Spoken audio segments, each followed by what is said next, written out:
Howdy! So I'm getting ready to go to King of the Hammers, hang out with some friends, watch some racing, do a little bit of wheeling, hopefully. Motorhome's still new to us, and we're still finding stuff that doesn't work or figuring stuff out. I did a ton of stuff on the drivetrain the last couple of weeks, and what I'm finding right now is this microwave slash convection oven only runs for 59 seconds and then it shuts off, which is a little weird. I thought maybe it was a convection oven. I figured, well, I'll just microwave stuff. Microwave does the same thing. I don't want to drop $550 on a new microwave. And I did some reading online, and it turns out there might be an issue with a damper motor that is a common failure on these. So I'm going to take it out, and I'm just getting into doing it right now.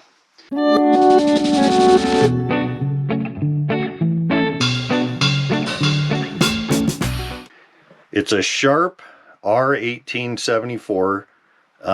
It's old. I mean, this motorhome is a 2008. This microwave was manufactured in 2007, so it's had a long life already. We'll see what we can do, because if I can fix it for 20 bucks, I'd rather do that than dropping 550 bucks on it.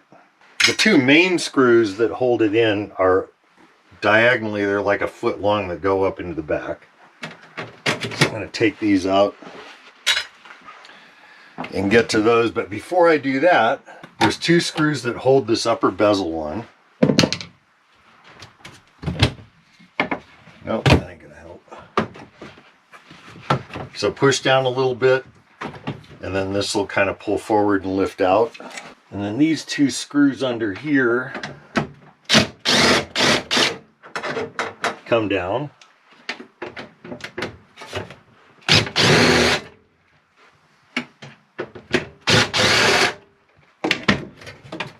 And it is not coming down.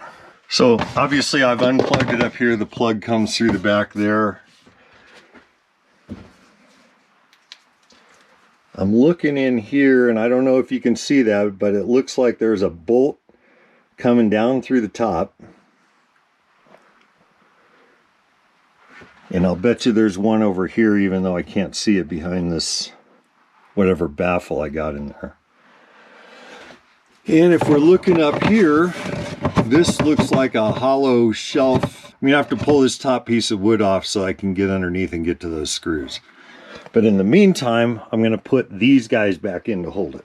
So I'm not sure why somebody would build something like this in the interest of servicing something, but I had to pull this veneer up in order to get to the two screws that hold the microwave up, which kind of sucks. All right, well, hopefully you're not going to watch me drop this thing now and break anything. I think it's supposed to be 70 pounds. I think I can do this.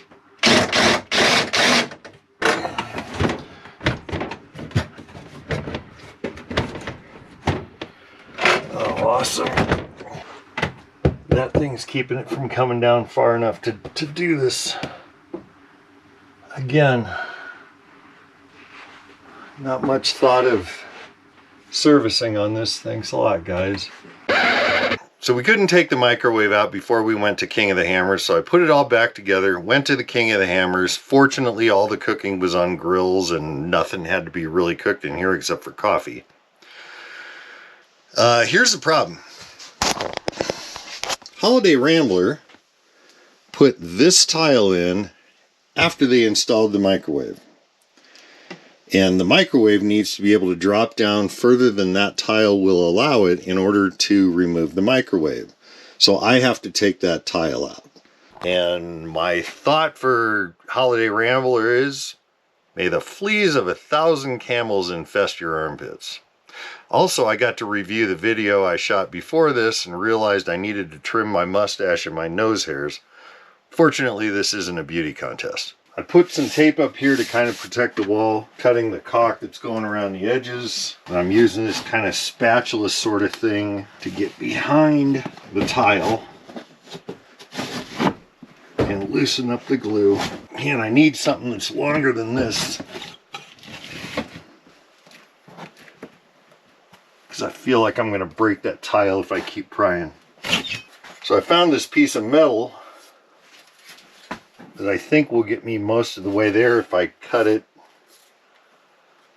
and put a little handle on it. This is my tool cut out of that piece of metal.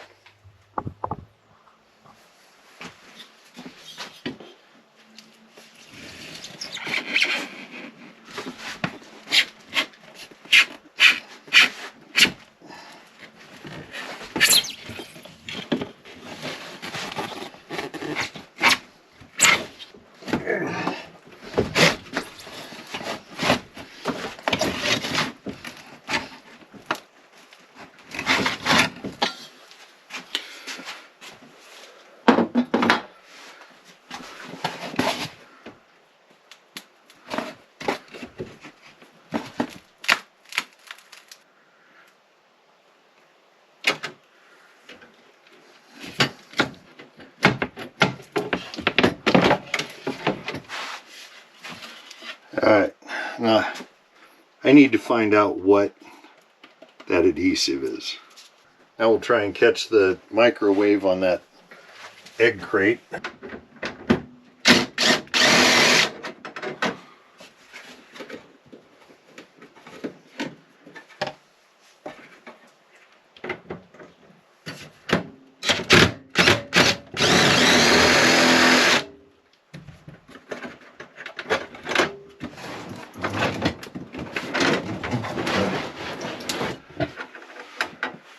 Alright, so I pulled the screws off the back, slid this backwards a little bit to release the loop from the front, disconnect this connector, and then this whole outer cover can go away.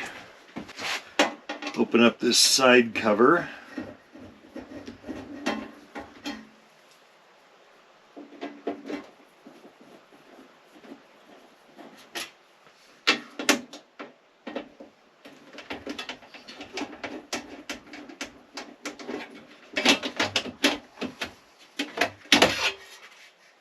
There's a capacitor right here with enough juice to shock you, possibly cause you some harm.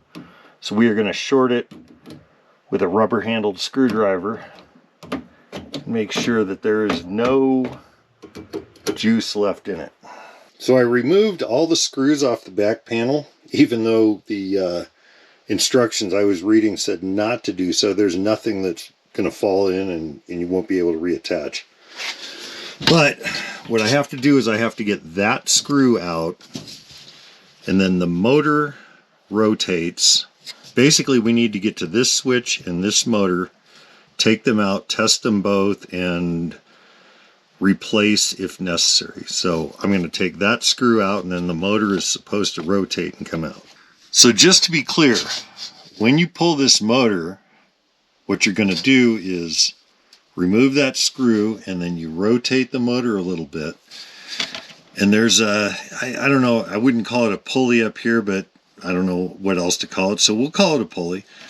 You basically pull the motor down and it comes out of that pulley. Alright, so here's the motor, it's out. I'm going to test it by hooking it up to 120 volts AC, which is what it's rated. And then the switch I'm going to test with a voltmeter set to the continuity setting. So set that there. I really need 3 hands to do this, but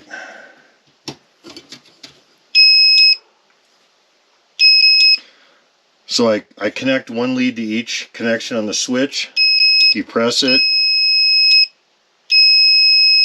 Switch works fine. So I took an extension cord and just put these little connectors on the end of it. Connect those little connectors to these connections on the motor.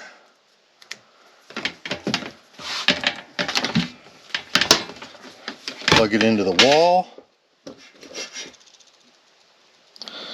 It's running, but the switch isn't turning, so the motor's busted. So we're going to order a new motor. So here's the actual part number for the motor, and it's a replacement for what is currently installed in the microwave. It's actually used in a number of different models. I know just from what I've been reading, it's the 1850, the 1870, and mine, which is an 1874. I'll try and list a whole bunch of different models that this applies to in the description for the video. So I have the motor put in. I've got this, I've got the wiring temporarily hooked up just so I can test it and make sure it works. So I'm going to set it to convection and run it, and you'll see the motor move.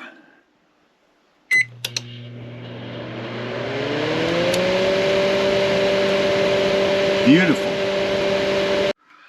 So now, just like anything else, assembly is the reverse of disassembly.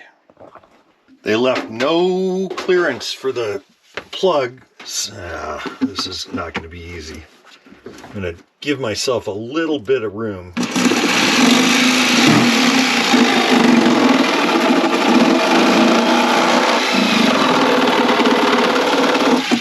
So like most things I work on, most of the time is spent figuring out the puzzle. Once I got it figured out, the actual repair and replacement goes pretty quickly.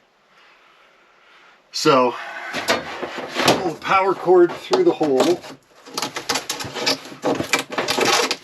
This is going to need some work later, but for now, get that where I can get to it.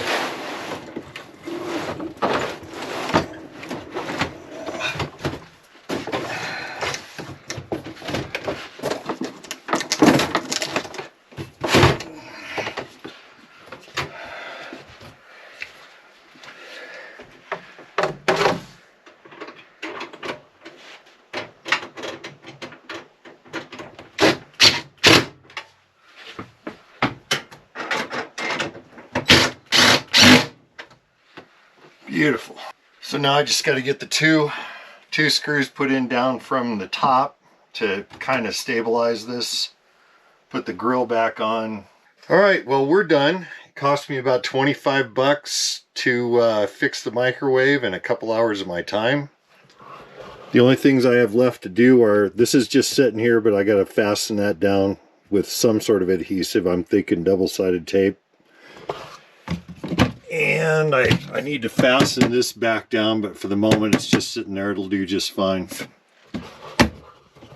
So I hope you found the video informative, and we'll be back with something new pretty soon.